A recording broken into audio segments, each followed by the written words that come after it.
আগামী নির্বাচনকে দেশের ইতিহাসে সবচেয়ে অবাধ, সুষ্ঠু ও গ্রহণযোগ্য করার প্রতিশ্রুতি দিয়েছেন প্রধান উপদেষ্টা ডক্টর মোহাম্মদ ইউনূস। জাতির উদ্দেশ্যে ভাষণে তিনি শঙ্কা জানিয়েছেন, নির্বাচন যত কাছে আসবে ততই ভয়ঙ্কর হবে গুজব।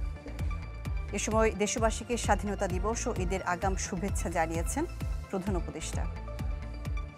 উৎসবের খুশি হবে নগদে বেশি, কারণ ঘন্টায় ঘন্টায় আছে গিফট জেতার সুযোগ। বাংলাদেশ পেয়েছে।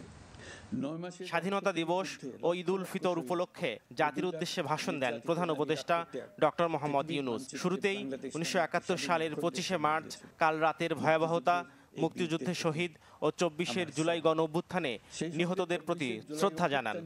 দেশবাসীকে শুভেচ্ছা জানান ঈদ উল ফিতরের। সেই সঙ্গে সকলকে জানাই পবিত্র ঈদ উল ফিতরের অগ্রিম শুভেচ্ছা।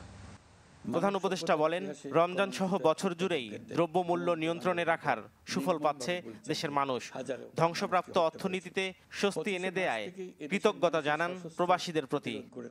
অন্তর্বর্তী সরকার দায়িত্ব নেবার পর থেকে রেমিটেন্স ধারাবাহিকভাবে বেড়েছে।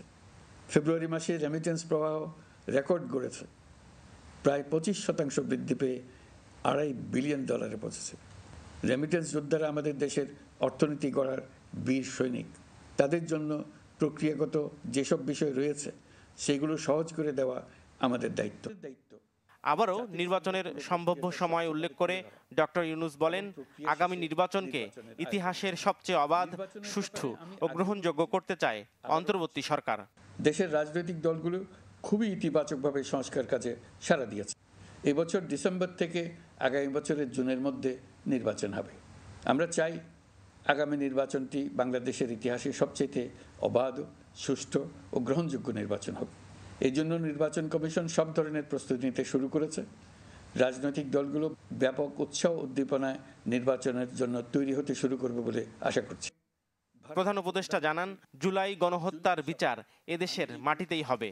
কিভাবে একজন প্রধানমন্ত্রী নিজ দেশের নিরস্ত্র মানুষকে হত্যার পর লাশ লুকিয়ে ফেলার নির্দেশ দিতে পারে? ক্ষমতা আঁকড়ে রাখার জন্য তিনি পৃথিবীর সকল নিষ্ঠুরতা ছাড়িয়ে গেছেন। প্রধান উপদেষ্টা বলেন, দেশকে অস্থিতিশীল করার জন্য একের পর এক মিথ্যা তথ্য ছড়িয়ে জনগণকে বিভ্রান্ত করার চেষ্টা চলছে। যতই নির্বাচন কাছে আসবে এর রূপ আরো ভয়ঙ্কর হতে থাকবে। কারা এর পেছনে আছে, কেন আছে, তা আপনাদের সবারই জানা আছে।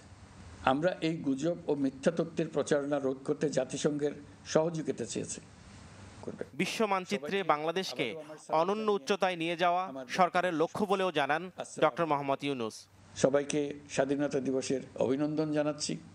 পবিত্র মাহে রমজানে মহান আল্লাহর অশেষ মেহেরবানি আমাদের উপরে বর্ষিত হোক। নাফিউল ইসলাম লিংকন, চ্যানেল 24, ঢাকা।